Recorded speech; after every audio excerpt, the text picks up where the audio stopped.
आजकाल न्यूजमध्ये आपण सतत ऐकत आहोत अमेरिका आणि इराणमध्ये टेन्शन वाढत चाललंय आणि अशा वेळी नॅचरली मार्केटमध्ये व्होलॅटिलिटी पण वाढतीये. काही दिवस मार्केट खाली येते, इन्व्हेस्टर्स बऱ्यापैकी पॅनिक होतात.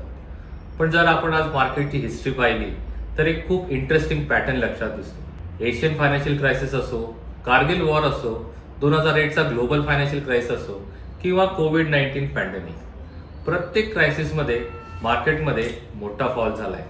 उदाहरणार्थ 2008 मध्ये मार्केट जवळपास 57% पडलं.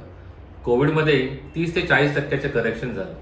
पण महत्वाची गोष्ट काय, प्रत्येक क्रायसिस नंतर मार्केटनी एक स्ट्रॉंग रिकव्हरी दिली आणि 1 ते 3 वर्षाच्या कालावधीमध्ये इन्व्हेस्टरला खूप चांगले रिटर्न्स मिळाले. बऱ्याच इन्व्हेस्टर्सला वाटतं मार्केट थोडं स्टेबल झालं की इन्व्हेस्टमेंट करूया, पण डेटा काहीतरी वेगळंच सांगतोय.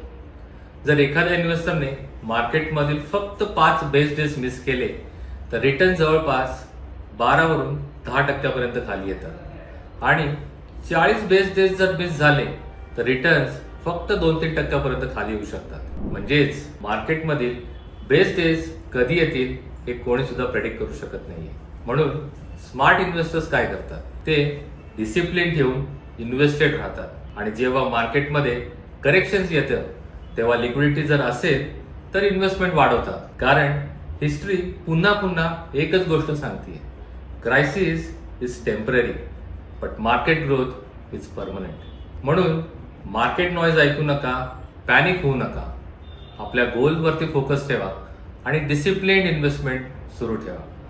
Think smart and grow your wealth with fund smart. Thank you.